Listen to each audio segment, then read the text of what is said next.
আমার ভাসুর আসে ২ মাস পরে আমার যা সবাইকে বলল সে নাকি কনসিভ করছে, যাতে সবাই বুঝতে পারে বাচ্চাটা আমার ভাসুরের। তারপর ৩-৪ মাস থাকার পরে আমার ভাসুর আবার বিদেশ চলে গেল। এরপর আমার হাজবেন্ড আর যা মিলে শাশুড়িকে নানানভাবে বুঝালো বাচ্চার অনেক কমপ্লিকেশন আছে, সময়ের আগে ডেলিভারি করতে হবে, ডাক্তার নাকি বলছে। এসব উল্টাপাল্টা কথা বলে আমার জায়ের অবশেষে ডেলিভারি হলো, কিন্তু বাচ্চাটা মরা হলো। বাচ্চা হয়েছে মরা দেখার পর আমার মনটা একদম খুশি হয়েছে। বাচ্চাটা মরা হয়েছে শুনে আমি খুব বেশি খুশি হলাম। তারপর আমার যা হসপিটাল থেকে এসে তো খুব কান্নাকাটি করতেছে। তখন আমি তাকে বলি আজকে আমি খুব খুশি হয়েছি, যে কিনা আমি বাচ্চাটার জন্য দুঃখ প্রকাশ করব, সেখানে দেখো আমি সবচেয়ে বেশি খুশি। আমি আরো বলি যে আল্লাহ যেন তোমাকে কোনোদিনও মা ডাক না শোনায়, তুমি যেন কোনোদিনও মা না হও। এটা আমি জেদের বসেই বললাম, এটা বলা উচিত হয়নি, কিন্তু পরিস্থিতি এমন। এসব কথা শুনে আমার যা বলল, এত বড় একটা কথা বলতে পারলা? তখন আমি বলি আপনি তো আমার পুরো একটা জীবন শেষ করে দিলেন। আমি বলে রুমে চলে আসলাম। আসার পরে আমার যা কথাগুলো আমার হাজব্যান্ডকে খুব কান্নাকাটি করে বিচার দিল। আমার হাজব্যান্ডের সাথে আমার 4 বছরের সংসার, সে কখনো আমার গায়ে হাত তুলেনি, কিন্তু সেদিন আমাকে খুব মারছে, এত মারছে যে আমার মায়ের জায়গা থেকে রক্ত বের হইতেছে। তো আমি জেদ করে বাবার বাড়িতে চলে আসলাম।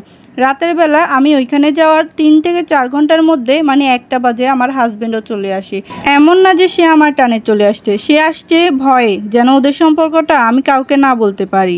সে আমাকে এমন মারছে যে আমার মুখ থেকে এখনও রক্ত পড়তেছে। সে গিয়ে আমার বাড়িতে সবার কাছে মাপ চাইলো, আমার মায়ের কাছে মাপ চাইলো, ভাইয়ের কাছে মাপ চাইলো, আমার কাছেও মাপ চাইলো। তো ভাইয়া বলে যা হওয়ার হয়েছে, তোমরা রাতটা থাকো, সকালে চলে যাইও।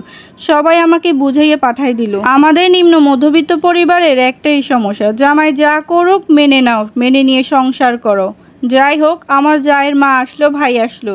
যেহেতু এত বড় একটা ঘটনা ঘটে গেছে, ওর মনটাও ভালো না। এই বলে জায়ের মা বললো চলো তুমি আমাদের বাড়িতে কিছুদিন গিয়ে থেকে আসো, তোমার মনটাও ভালো হবে। তারপর আমার শাশুড়িও বোঝালো। আমার যা তো যাইতে চাইলো না, সবাই খুব জোর করেই তাকে পাঠিয়ে দিল। সবার চাপে সে এক প্রকার রাজি হয়ে গেল। সে যাওয়ার পরে আমার আর আমার হাজব্যান্ডের রিলেশনটা আবার খুব সুন্দর হলো। আমার হাজব্যান্ড আমাকে প্রতিশ্রুতি দেয় সে আর কখনো ভাবির সাথে এমন সম্পর্কে জড়াবে না। সে নাকি তার ভুল বুঝতে পারছে। তারপর আমার যা যখন বাবার বাড়ি থেকে আসে, এর 5-6 মাস পরে আমি আবারও কনসিভ করলাম। এই কয়েক মাসের ভিতরে আমি যার হাজব্যান্ডের মধ্যে খারাপ কিছু দেখি নাই। আমার এখন খুব ভয় লাগতেছে। হাসপাতালে গেলাম ডাক্তার দেখাতে, সব কিছু ঠিক আছে কিনা। তো হাসপাতাল থেকে কি করলাম, আমার হাজব্যান্ডকে বললাম আমার মনটা খুব খারাপ, আমাকে একটু বাবার বাড়িতে দিয়ে আসো, থাকি, খুব ভালো লাগবে, মন ভালো হলে চলে আসবো। তো আমার হাজব্যান্ডও রাজি হলো, বললো একদিন থাকো, পরের দিন গিয়ে নিয়ে আসবো।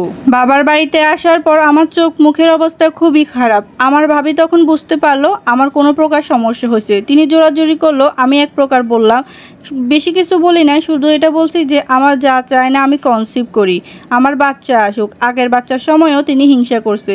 তো এগুলো বলার পরে আমার ভাবিও বুঝতে পারছে, বললো তুমি কি চাইতেছো এখন? আমি বললাম ভাবি বাচ্চাটা যতদিন পর্যন্ত না হয় আমি তোমাদের এখানে থাকি, যদি তোমার কোনো সমস্যা না হয়।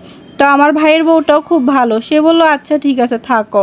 তো ভাবি কি করলো, মা আর ভাইয়াকে বুঝাইলো, কিন্তু আমার হাজব্যান্ড আমাকে থাকতে দিচ্ছে না। ওর মনে ভয় যদি আমি বলে দিই তার ভাবির সম্পর্ক, সে আমাকে 2 দিন পর পর নিতে আসতো। তো আমি একদিন ওকে সাহস করে বলি দেখো আমার আগের বাচ্চাটাও চলে গেছে, ডাক্তার বলছে মেডিসিনের কারণে, কে দিছে বা কে কী করছে তা কিন্তু আমি জানি না। এসব বলার পর আমার হাজব্যান্ড বুঝতে পারলো। সে বাসায় গিয়ে আমার জায়ের সাথে অনেক ঝগড়া করছে। সে যা স্বীকার করলো সে মেডিসিন দিয়ে বাচ্চাটা নষ্ট করছে। তারপর সে আমাকে আর বাড়িতে নেয়নি, বললো থাকো তোমার যতদিন ইচ্ছা। আমার শাশুড়িও আমাকে খুব আদর করতো, মাঝে মধ্যে দেখতে আসতো, কিন্তু সে এসব ঘটনা কিছুই জানে না। আলহামদুলিল্লাহ এভাবে 9 মাস কষ্ট করার পর আমার আলহামদুলিল্লাহ একটা পুত্র সন্তান হলো। তো নাতি হয়েছে শুনে 40 দিনের মাথায় আমার শাশুড়ি আসছে নাতিকে নিয়ে যেতে। তিনি আমাকে বলে বৌমা তুমি আর এখানে থেকো না, চলো নাতিকে নিয়ে আমাদের বাড়িতে চলো। তা আমি এই সমস্যায় নানান রকম বাহানা দিয়ে 9 মাস থেকে 10 মাস ছিলাম। মাঝে মধ্যে ওই বাড়িতে যেতাম, গিয়ে সন্ধ্যার সময় মানে রাতে থাকতাম না, চলে আসতাম। আর সব সময় বাহানা দিতাম আমার ছেলেটা খুব দুষ্ট, ওর নানুকে ছাড়া এক মুহূর্ত থাকতে পারে না, রাতে ঘুমাতে পারে না। এভাবে করে প্রায় 1 বছরের মতো থাকলাম। তারপর আমার ভাসুর আসলো, আমার বাচ্চার 1 বছরের জন্মদিন করবে, আর আমার হাজব্যান্ডকেও নাকি বিদেশ নিয়ে যাবে। তো এটা শোনার পর আমি খুব কান্নাকাটি করতে লাগলাম। আমি ওই বাড়িতে যাইতে চাই না। আমার হাজবেন্ড যদি চলে যায় ওই মহিলা তো আমাকে মেরেই ফেলবে। আমার এসব কান্নাকাটি দেখে আমার ভাইয়ের বউ বুঝতে পারলো, সে আমাকে বুদ্ধি দিল, যেহেতু ভাসুরের সিটিজেনশিপ আছে তার বউকে নিয়ে যাক। তুমি আর তোমার হাজবেন্ডকে এটা বুঝাও তার যাওয়ার দরকার নাই, তার যত ইনকাম আছে আলহামদুলিল্লাহ তুমি এটাতে খুশি। এসব বোঝানোর পর আমি শ্বশুর বাড়িতে চলে যাই। যাওয়ার পর আমার হাজবেন্ড আমাকে বলল, দেখো এখন তো ভাবির আর আমার মধ্যে কোনো রকম সম্পর্ক নাই, কিন্তু তুমি তো নাছোড়বান্দা, বিশ্বাস করবা না, তাই আমি বিদেশ চলে যাচ্ছি।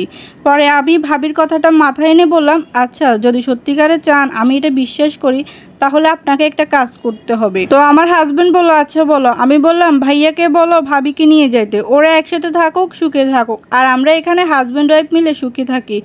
তো আমার হাজবেন্ড ওইতে সম্মতি দিল। ভাইয়া আসলো, আমার হাজবেন্ড আর শাশুড়ি মিলে ভাইয়াকে বোঝালো তাদের এত বছর চলছে বিয়ের, একটাও বাচ্চা নাই। ভাবিকে যদি বিদেশ নিয়ে যাওয়া হয়, ভালো একটা চিকিৎসা করা হয়, হয়তো বাচ্চা কাচ্চা আল্লাহ দিতেও পারে। তো আমার ভাসুর এটা শুনে রাজি হইলো। পরে সে আমার যাকে নিয়ে একসাথে করে বিদেশ চলে গেল। আর আমি আমার হাজবেন্ডের সাথে আলহামদুলিল্লাহ এখন ভালো আছি। আমাদের জন্য সবাই দোয়া করবেন।